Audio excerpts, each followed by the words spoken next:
Hi, it's Miss Dolores from Baldwin Borough Public Library. We're back again for another edition of Two Chapter Tuesday, and I'm not sure if you got a chance to look at last week's book that we did, but I hope you got a chance to view it, and if you didn't, everything is saved on our YouTube channel, which is Baldwin Borough Library. And you could just go on our YouTube channel and follow us and be able to view them at any time. So if you notice, the last time I was in the library filming, and today I am outside, and I'm trying to do different places that you might enjoy reading. And I know everyone has spent a lot of time indoors with distance learning and in front of our computers, and taking a book outside to read is probably one of the most relaxing things that you can do. So while you are outside eating lunch, or just really anytime playing and you want to take a break, you can pick up a book and you can read for a few minutes, or you could read for hours. So today's recommended book for Two Chapter Tuesday is called Code 7, and it might not be a book that you've ever heard of before. It is written by Bryan R. Johnson, and I am just absolutely in love with this book. You can tell it's not a very thick book. It has, I can tell you exactly, 102 pages. So for a chapter book, that is not a lot of pages. You can read one chapter a day or a few pages a day. And I will read you a summary of what this book is about. Dear reader, you are invited to crack a code, one that will put you on the path to lead an epic life. Read this book closely. The code is comprised of 7 important words, and if you learn to live by them, you will be prepared to become what you desire. So this story is about 7 friends, and this book is divided into 7 different chapters. It is not one big long story, it's 7 short stories, one for each child in the book. They are 5th graders, and they each have a different story, but there's one word in each chapter that you have to find to crack the code. So we're going to get started on chapter 1. Chapter 1 is called A World of Possibilities.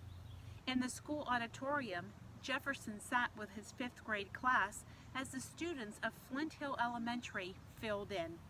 It was near the end of the day, and he was ready to get out of school.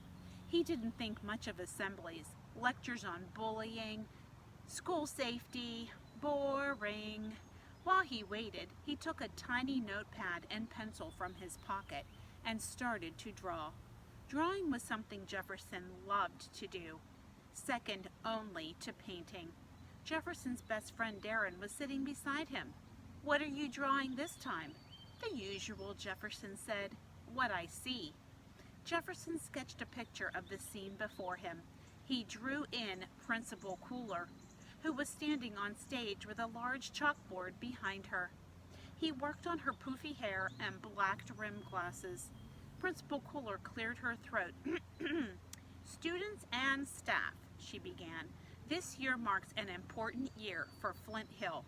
Our school is celebrating its 50th anniversary." Principal Cooler politely clapped, and the audience followed suit. "But the school building is showing its age. It's time that we address that." 100 whispers filled the room. Jefferson paused from his drawing, wondering what Principal Cooler had meant. "They're going to tear this place down." Darren smacked a fist into his palm. Bam! "In your dreams." Jefferson knew that wouldn't happen. Flint Hill was proud, and the small town was even prouder. Some famous scientist who invented plastic, or something like that, went here. They'd never demolish the school. Principal Cooler grabbed chalk from the tray. "Today, I'd like to hear suggestions about how we can make our school look better. Better than ever, for our big anniversary celebration. Who has an idea?" Dozens of hands shot into the air. Principal Cooler called on a second grade boy. "Let's build a roller coaster that starts in the cafeteria and ends at the bus stop," he said. "Roller coaster." Principal Cooler wrote the words on the chalkboard. "That might be a bit much, but thank you for your suggestion." She turned to face the audience. "Now, what else would make the school a real standout?" Jefferson thought about Flint Hill, sitting atop its grassy, manicured slope.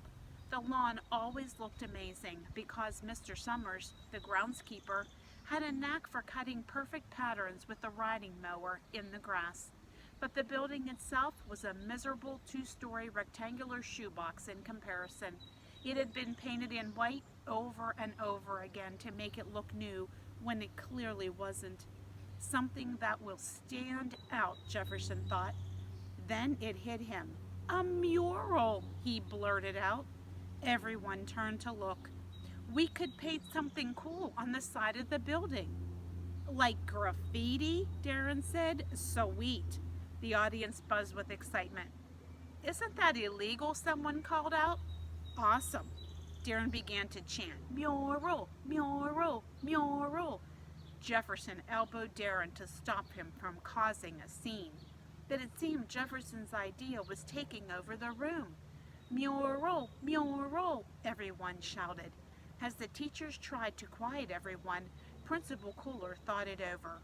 She waited until the room was calm and set down her chalk. "A mural is a brilliant idea. That would look great on the wall that overlooks the lawn and faces the town. It will transform the entire school. But who will paint it?" "That's easy," Darren called out. "Jefferson can draw and paint anything." Jefferson's ears burned. Darren quit it. How could he do the mural? He wasn't an artist. Like the real grown-up people who got paid to do that. "It's true," said Catherine, a classmate sitting a row behind him. "Everyone knows Jefferson is a killer artist. Miss Barr is always using his work as an example in art class." Jefferson swallowed. "She does?" Miss Barr stood from the front row. "Principal Cooler, I have no doubt Jefferson can paint something perfect for the mural. He's a true artist. I'd say we put him in charge." Jefferson gaped. "A true artist? Put me in charge?" What had Miss Barr put in her coffee this morning? But before Jefferson could refuse the job, Darren had started another round of chanting. "Jefferson! Jefferson! Jefferson!" The decision was made. After the assembly ended, the students were released for the day. Principal Cooler stopped Jefferson at his locker. "I can't wait to see your vision for the mural." "My vision?" Jefferson mumbled as he tossed a few things in his backpack. I mean, my vision, it will be great." Principal Cooler was all business. She opened the schedule book she was holding and ran her finger down the page. "Our anniversary celebration is in a month. I'm inviting the mayor, so you'll need to get started ASAP. Let's have an assembly next week to look at your plan." She slapped the book shut. "Sound good?" "Great." She spun on her heel and left Jefferson standing alone at his locker. The mayor? A plan by next week? He slung his backpack over his shoulder and closed his locker. How was he going to do this? He headed out the side entrance. Mr. Summers was riding the mower, doing his weekly cut of the lawn. Jefferson strode out onto the grass and turned to look at the largest canvas he had ever laid eyes on. The two-story white brick wall seemed to go on forever. What was he going to fill that with? How was he even going to get up there? Okay, so that is part of chapter 1, because I don't want to ruin what happens, because remember, each chapter is a person's story. So you can read the end of chapter 1, and I'm going to go on to chapter 2 to the second story. But remember, in chapter 1, you have to find the code word. And for 7, so there's going to be 7 code words. So chapter 2 is called Smash Mouth Taffy. But I really need the G-Force 5000, Sebastian said to his family over dinner. Practically every boy in school got the latest gaming system over the holidays, except him. I don't think that's a good idea, Sebastian. His mother scooped a helping of rice onto her plate.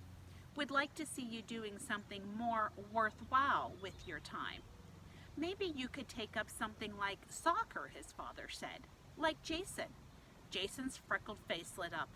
You can be on my team. Yay! Sebastian looked across the table at his great Aunt Martha, who always came for dinner on Wednesdays. What do you think, Aunt Martha? He made a pleading face at her, hoping she could help solve his problem. Aunt Martha set down her fork. I think Sebastian should earn the money to buy this system. Perhaps if he put his efforts toward doing useful things to earn it, he would deserve the benefits of having this G-Force 50 thing. Sebastian's parents glanced at each other. Earn the money? His mother said. Sebastian could wash dishes and babysit. I love this idea. The lawn does need weeding, his father added. The garage could use the clean-out. By the time Sebastian makes enough to buy the G-Force, our boy will be a changed man. He should be able to have what he wants if he shows us that he can be helpful too. Smiling, Aunt Martha began to butter a roll. I'm glad we could think of something. Sebastian frowned. Babysitting? Cleaning out garages? Thanks a lot, Aunt Martha. He'd rather eat pickles dipped in bug guts before he'd do all that. He pushed back from the table. I'd like to be excused.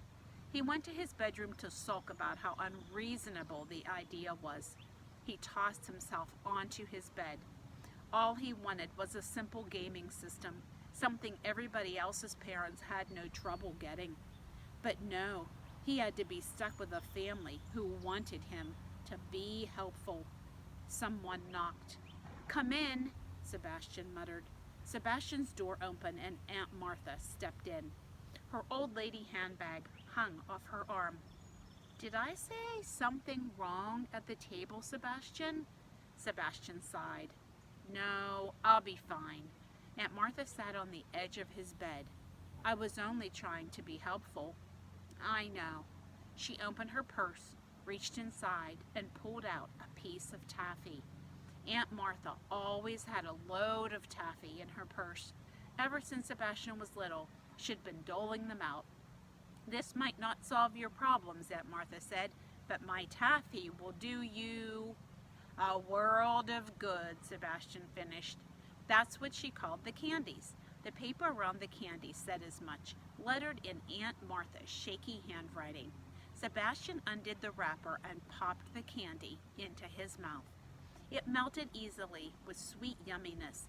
Instantly, he felt better. What's in these things? Sebastian said. You know, I can't tell you that, Sebastian. Your great-grandpa Nelson said the family recipe stays with me. She patted her purse. This candy has been doing good for us for more than 100 years. That long? Indeed. Aunt Martha stood up. Take a few for the road. It seems like you're going to need them. She handed Sebastian a plastic bag full of candy and left the room. Sebastian stared at the bag. Then he closed his eyes and wished it were a G-Force 5000 instead. The next day, all Sebastian's buddies at school could talk about were the cool games they'd been playing on the G-Force. They talked about them on the bus, during lunch, at recess, and on the ride home. If Sebastian didn't get one soon, he'd be friendless by semester's end when his pals had figured out he was still stuck with his old system, playing a decade-old version of ping pong. How was he going to get a G-Force and get it fast? When Sebastian got home, he plunked down on his bed and grabbed a piece of taffy off his nightstand. He contemplated washing dishes for his mother. Ugh, no way. Sebastian? Jason was standing in his doorway, dressed in his full soccer getup. He was holding a box of chocolate bars. Mom's taking me to the grocery store so I can sell these to passing customers. Want to help? Sebastian unwrapped the piece of taffy. Are you going to pay me? He popped it in his mouth. Man, these are good.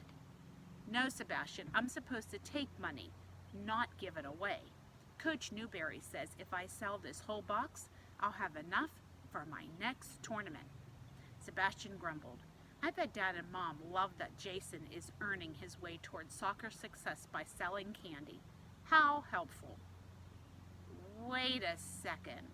Sebastian stared at the candy wrapper in his hand. Jason, you're awesome. Jason brightened. You're going to help? Nope. Sebastian got up and nudged his brother out of his room. Good luck with that. The very next day, Sebastian thought he'd try out his new idea at the school bus. As his friends went on about the hottest G-Force game they were playing, Sebastian slowly pulled out a piece of taffy. He unwrapped it and waved a hand over the candy so the scent of taffy goodness filled the air. What's that? His friend Lincoln asked. Oh, nothing. Sebastian put the candy in his mouth. Then he closed his eyes and sighed with satisfaction as he chewed. Hey man, Maddox said. Share? Yeah, added Neil. Sebastian held up a finger as he chewed some more and swallowed. Can't. He pulled the bag of taffy out of his backpack. I've only got this many. Spent my whole allowance on them, but if you've got a quarter, I'll give you one. Within seconds, Sebastian had 3 quarters in his hand. That's when Sebastian knew he was onto something. The following Wednesday, Sebastian executed the next step in his plan. Over dinner, when Aunt Martha was busy talking to his mother about the latest in hairpin technology, he snuck a hand in Aunt Martha's purse and rummaged through it. His fingers closed around a tiny notebook. Bingo! Sebastian set up shop in his treehouse the next afternoon. He went over Grandpa Nelson's secret recipe, which was actually quite simple. So you can see there are a few pictures in this book. So he took the recipe without permission out of Aunt Martha's purse. We all know that was not right. And so now he's going to make his own taffy, and it seems he's going to sell it. So, but you'll be surprised to read what happens next as we go more into chapter 2. So I'm going to stop there. I really hope that you will read Code 7, and if you find all 7 words, you can either comment in YouTube, like right on the video, if you find the 7 words, or you can put them on the Facebook post where you saw this idea about hearing my read-alongs. So however you want to do it, if you could let us know what the 7 words are, that would be awesome. And I want to remind you that our summer reading program is in full swing. So if you visit our website, which is baldwinboroughlibrary.org, you can click right on a simple link. Everyone in the family can register for summer reading, and you can count your reading time as part of summer reading, and this is a great, great book for you to read. So I hope you enjoyed this. I hope you will log on and request this book, and I hope you will find yourself reading it this summer. We'll tune in next Tuesday for another edition of 2 Chapter Tuesdays. Thanks so much for being with me today. Have a great week.